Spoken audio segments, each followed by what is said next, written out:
Assalamualaikum warahmatullahi wabarakatuh. Kembali lagi di channel Camp Story. Pada kisah kali ini, Mimin akan membawakan sebuah kisah nyata yang diberi judul Kebaya Merah Sumur Tua. Cerita ini ditulis oleh Rosa Aru dan narasumbernya adalah Kang Sugeng. Tak pernah lupa, Mimin doakan sahabat pendengar Camp Story sehat selalu dan dilimpahkan rezekinya. Amin ya robbal alamin. Dan jangan lupa untuk selalu dukung channel ini dengan cara like, komen, dan subscribe. Terima kasih, baiklah langsung saja kita masuk ke ceritanya dan selamat mendengarkan.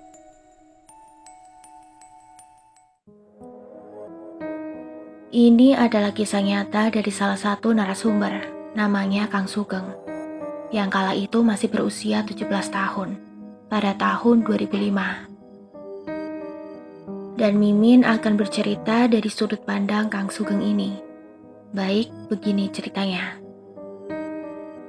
Hari ini adalah hari libur sekolah. Aku putuskan untuk pergi ke rumah sahabatku Wandi. Aku memakai motor ayahku untuk pergi ke rumahnya. Tujuanku adalah untuk menginap di rumahnya, karena besok hari Minggu jadi tidak sekolah. Sore hari sekitar pukul 5 sore, aku mulai perjalananku. Mungkin sekitar 20 menit jarak rumah kami. Tapi ketika sedikit lagi akan sampai di rumah Wandi, perasaanku menjadi tidak enak. Duh, ini kenapa ya? Kok perasaanku tiba-tiba nggak enak? Gumanku dalam hati. Mau pulang tapi nanggung. Ya sudahlah, lanjut saja. Kuputuskan untuk melanjutkan perjalanan hingga ke rumah Wandi. Sesampainya di sana, aku melihat mobil di depan rumahnya dan orang ramai di sana. Ini ada apa? Tanyaku ke salah satu warga di sana. Ini Ibu Atun katanya mau dibawa ke rumah sakit. Rumah sakit? Aku kembali bertanya, dan ibu itu menjawab dengan anggukan kepalanya. Karena aku sering ke rumah Wandi, jadi aku langsung masuk saja mencari Wandi. Kulihat di sana, Wandi tengah membantu ibunya untuk bangkit dari tempat tidur. Aku langsung bergegas membantunya dengan membawa tas besar yang akan Wandi bawa. Nak Sugeng, kapan datang? Tanya ayah Wandi, sebut saja namanya Slamet. Tadi Pak, barusan saya bantu bawa tas ini ya Pak. Pak Slamet pun manggut-manggut mengiyakan ucapanku. Setelah Ibu Atun sudah masuk ke mobil, dan aku memasukkan tas besar di belakang mobil, aku bergegas ke motorku untuk mengikuti mobil itu menuju rumah sakit. Kira-kira perjalanan setengah jam atau 30 menit, kita sampai di rumah sakit. Ibu Atun diturunkan dari mobil dan bergegas menuju ruang pemeriksaan. Sedangkan aku langsung menghampiri Wandi. Wan, yang sabar ya, semoga ibumu cepat sembuh. Makasih ya, Kang. Maaf sudah merepotkan kamu. Aku tidak merasa direpotkan, Wan. Aku senang kok bisa bantu sahabatku. Wandi pun tersenyum padaku, kemudian mengajakku untuk duduk di ruang tunggu. Tak berselang lama Ibu Atun dipindahkan ke ruang inap. Aku dan Wandi pun langsung mengambil barang bawaan tadi di mobil. Ibu Atun ditempatkan di salah satu ruangan bernama ruang Kamboja yang terletak di paling ujung rumah sakit ini.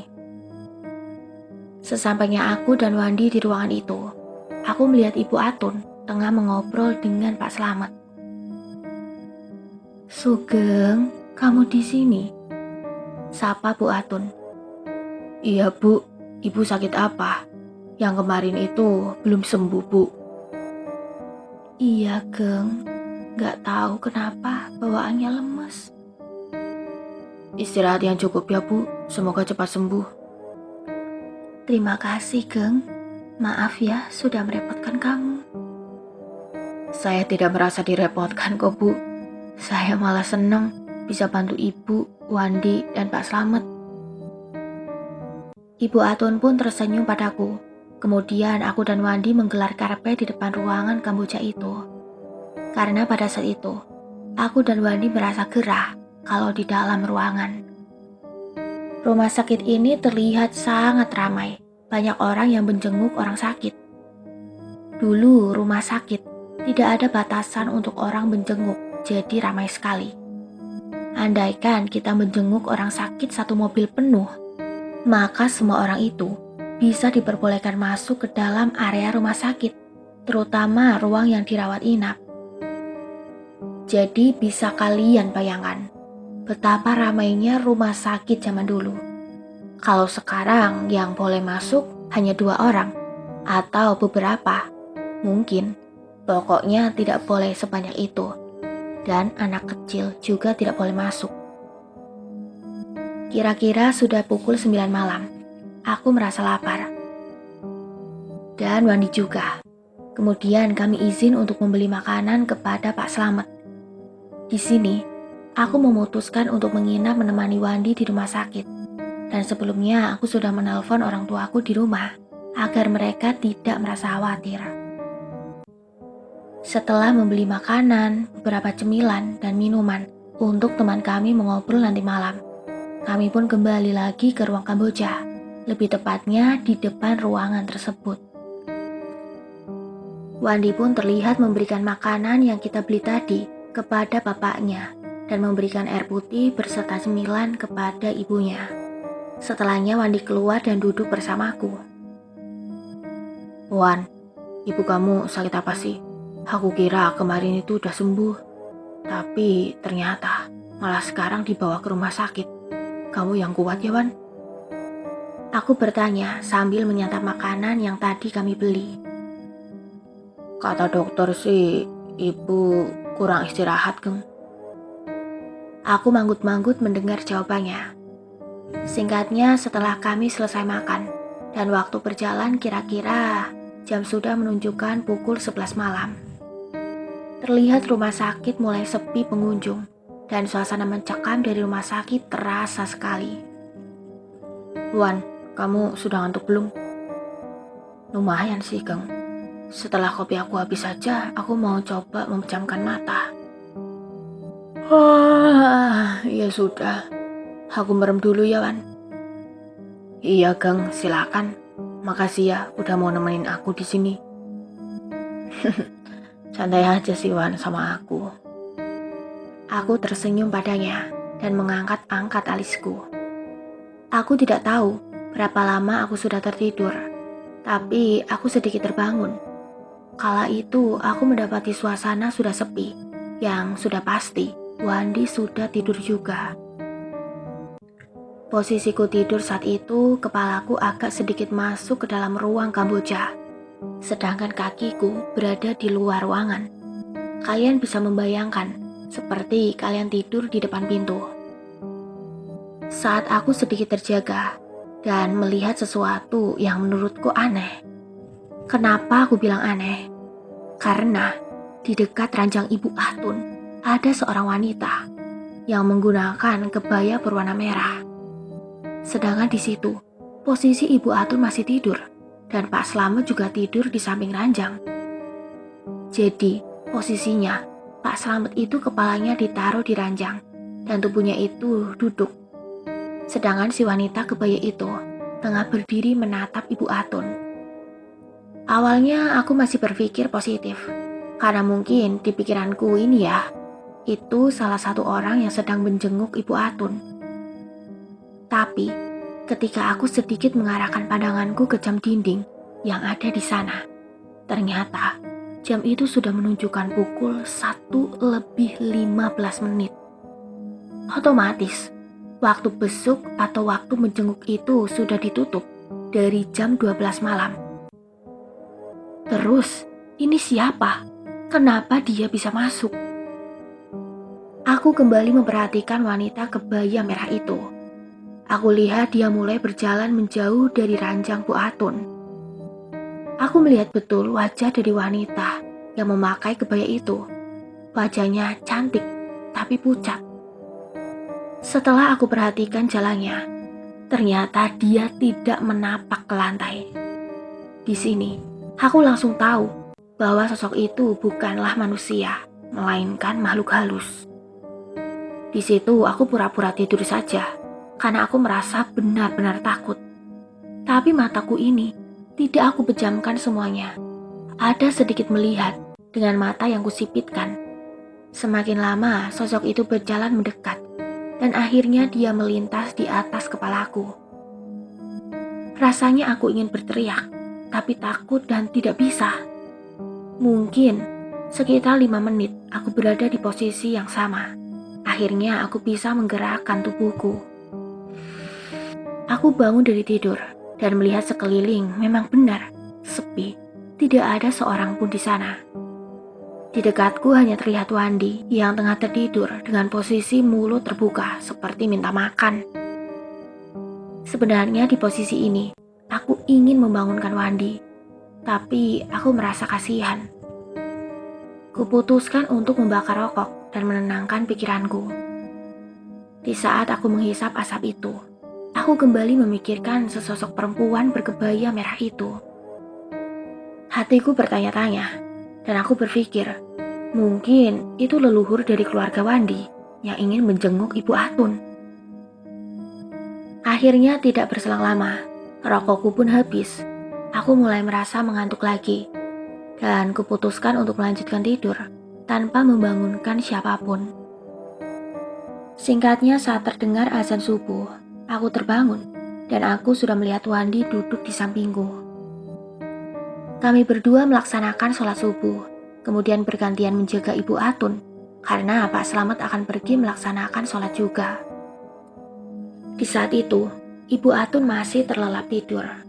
Di sini aku ingin sekali bercerita soal semalam yang aku lihat. Aku penasaran, siapakah wanita berkebaya itu yang siapa tahu Wandi tahu sosok ini. Wan, aku mau tanya sama kamu. Tanya apa, Geng? Tapi kamu jangan marah ya, dan jangan bilang sama bapakmu. Loh, emang mau ngomong apa sih, Geng? Wan, aku lihat penampakan.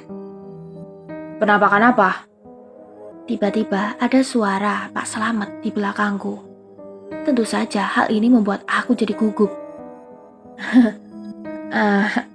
Pak. Udah, gak apa-apa, ceritain aja. Akhirnya, aku memutuskan untuk menceritakan apa yang semalam aku lihat. Dan di sini, bukan hanya Wandi saja yang mendengarkan, tapi Pak Slamet juga. Beneran, Geng? Ibu juga ya. Selama dia sakit, dia itu sering banget ngomong kalau ada seorang wanita pakai kebaya merah, ngikutin terus. Kata Pak Slamet. Waduh, beneran Pak? Iya, Geng. Awalnya Bapak kira ibu itu cuma ngigau, tapi ternyata itu bener ya. Lebih baik coba Bapak tanya ke orang pintar saja, Pak. Siapa tahu ada yang gak suka sama Ibu Atun. Setelah mendengarkan saranku, Pak Slamet pun manggut-manggut dan menurutinya. Sekitar pukul 6 pagi, aku dan Wandi mencari sarapan untuk makan kami dan juga bapaknya. Setelah membeli sarapan, kami makan bertiga di dalam ruang Kamboja, dan Ibu Atun pun makan makanan pemberian dari rumah sakit. Setelah makanan habis, aku berpamitan kepada Wandi dan juga bapaknya untuk pulang ke rumah. Pak, Wan, saya pamit pulang dulu ya. Iya, Nak Sugeng, terima kasih ya sudah mau menemani kami di sini.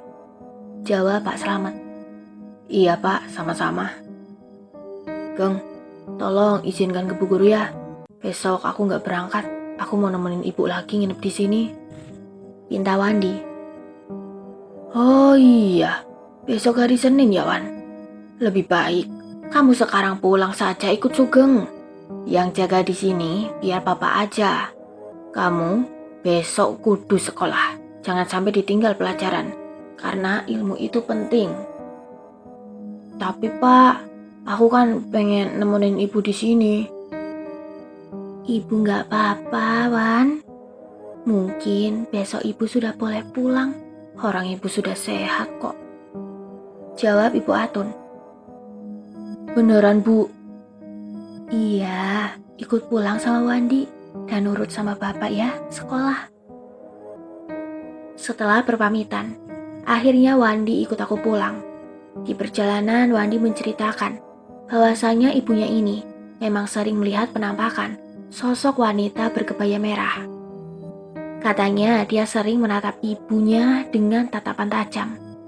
Itu sebabnya ibunya Wandi ini sakit dan sampai sekarang gak sembuh-sembuh. Aku tidak mau berpikir bahwa ini adalah memang benar karena ulah sosok wanita kebaya merah itu. Sebelum memang dibenarkan oleh salah satu orang pintar nanti. Geng, malam ini aku nginep di rumah kamu aja ya.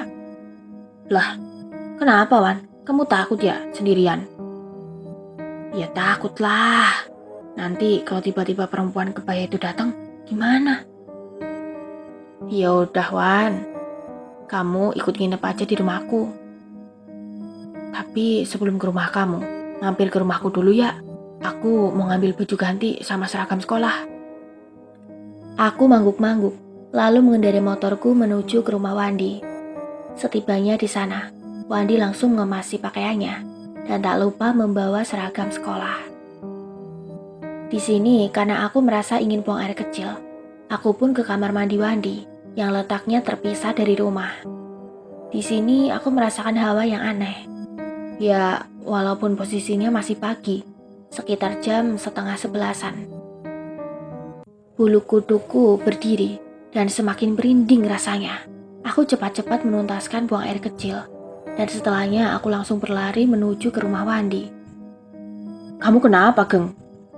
Aku pun geleng-geleng kepala, dan ternyata Wandi sudah siap dengan barang bawaannya. Kami pun bergegas pergi dari rumah Wandi.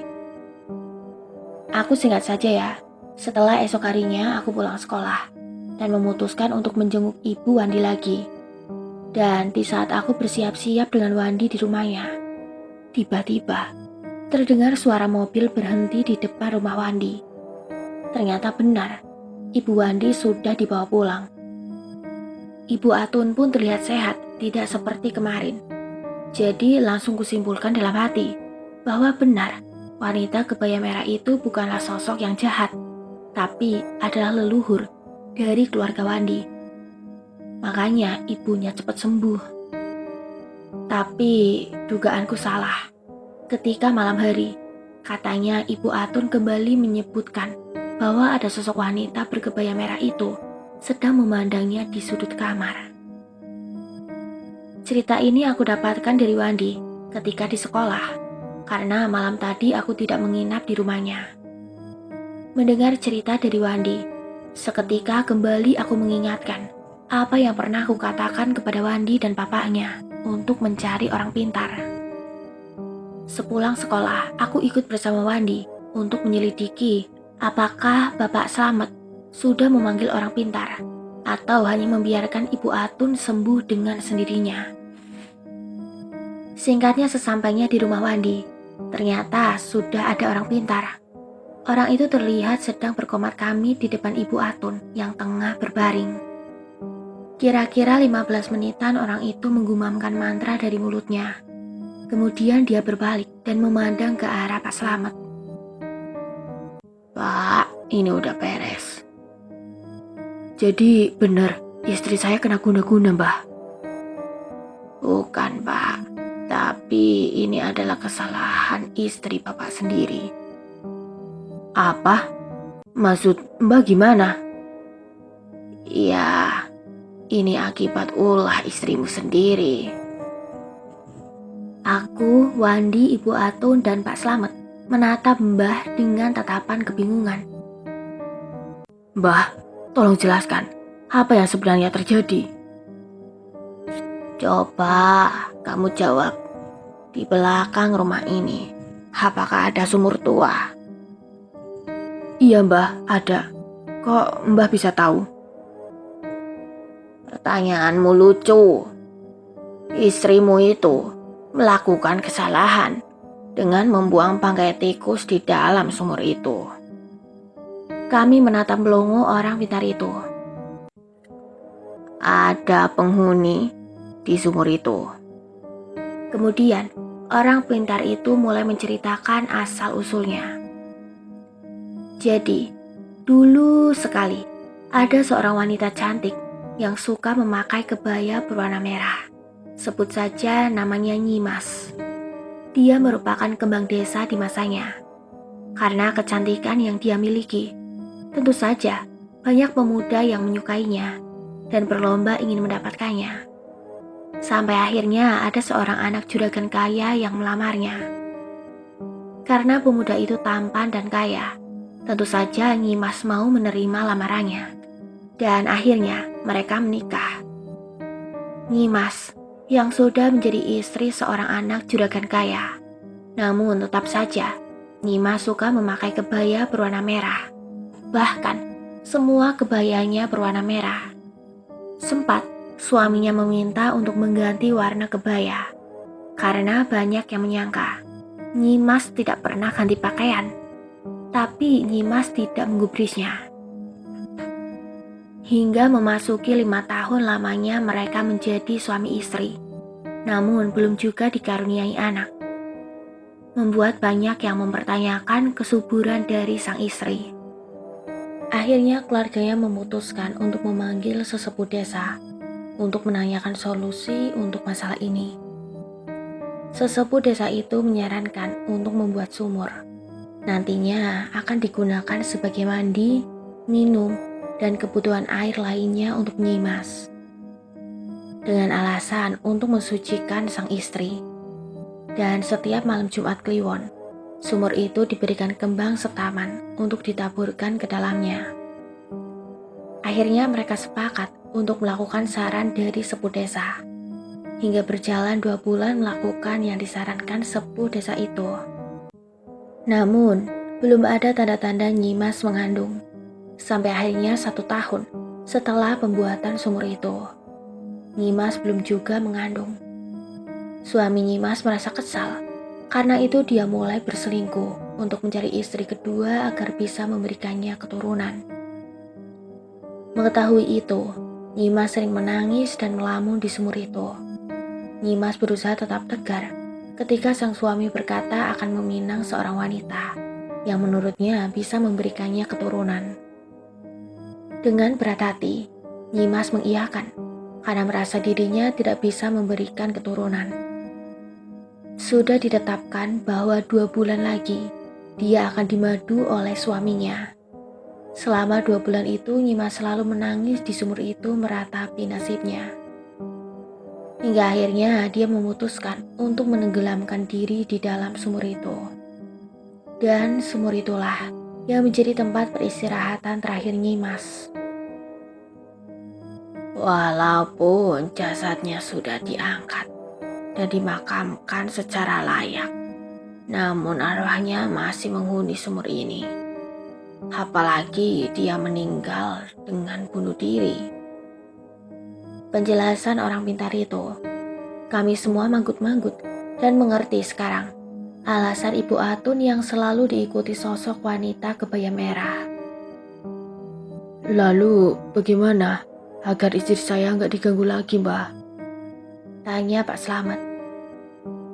Mudah, kamu ambil kembali bangkai yang telah dibuang istrimu ke dalam sumur.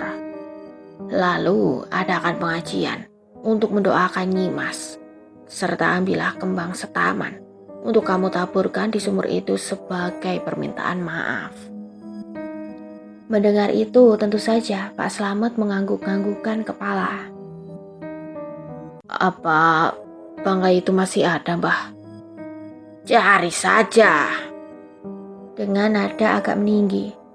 Akhirnya aku, Wandi, dan Pak Slamet mencari bangkai itu dengan menggunakan serok jaring yang sudah disambung-sambung gagangnya agar bisa sampai ke dasar sumur. Kira-kira 15 menit mencari. Akhirnya kami menemukan bangkai itu terjaring di sana. Dan anehnya, bangkai tikus itu masih utuh, seperti baru saja dibuang. Kami mengangkatnya dan menguburkan bangkai tikus itu, yang baunya tentu saja tidak sedap. Malamnya Pak Slamet mengadakan pengajian di rumahnya, dengan suguhan seadanya, yang sempat dibeli tadi oleh kami setelah menggubur bangkai itu. Di malam itu, Ibu Atun masih melihat arwah Nyimas yang mondar-mandir di depan pintu kamarnya, dan Bu Atun mencoba bersikap biasa saja. Hingga esok hari tiba. Oh iya, malam tadi aku menginap di rumah Wandi, dengan tak lupa izin dulu dengan ibuku. Saat aku ke pasar membeli suguhan untuk pengajian, dan aku mampir dulu ke rumah. Jam 5 subuh aku sholat berjamaah dengan keluarga Wandi. Setelahnya aku dan Wandi pergi ke pasar untuk membeli kembang setaman yang akan ditaburkan ke sumur itu. Setelah kembang berhasil didapatkan, kami pulang dan di sana sudah ada orang pintar yang kemarin. Beliau mulai komat kami dengan kembang setaman yang kami beli tadi. Kemudian setelahnya, Bu Atun yang disuruh untuk menaburkan di sumur itu dengan tak lupa mengucapkan permintaan maaf. Maafkan saya, Nyimas, yang telah melakukan kesalahan. Tolong jangan ganggu saya lagi. Saya akan mendoakan kamu. Sekali lagi, saya benar-benar minta maaf, ucap Bu Atun. Setelah ritual itu, malamnya Bu Atun dimimpikan sosok Nyimas. Dia tersenyum pada Bu Atun. Kemudian mulutnya seperti meniup dan menghilang pudar dari pandangan Bu Atun. Esok harinya, badan Bu Atun terasa ringan dan beliau dapat duduk dan berjalan lagi seperti sakitnya lenyap begitu saja. Itulah pengalaman dari salah satu narasumber. Terima kasih ya buat Kang Sugeng atas ceritanya. Buat sahabat pendengar yang punya pengalaman horor dan ingin ceritanya dibawakan di channel ini, langsung saja hubungi Mimin ya, ke email atau akun sosial media Mimin. Baiklah, Mimin pamit undur diri, tunggu cerita lainnya di video selanjutnya. Wassalamualaikum warahmatullahi wabarakatuh.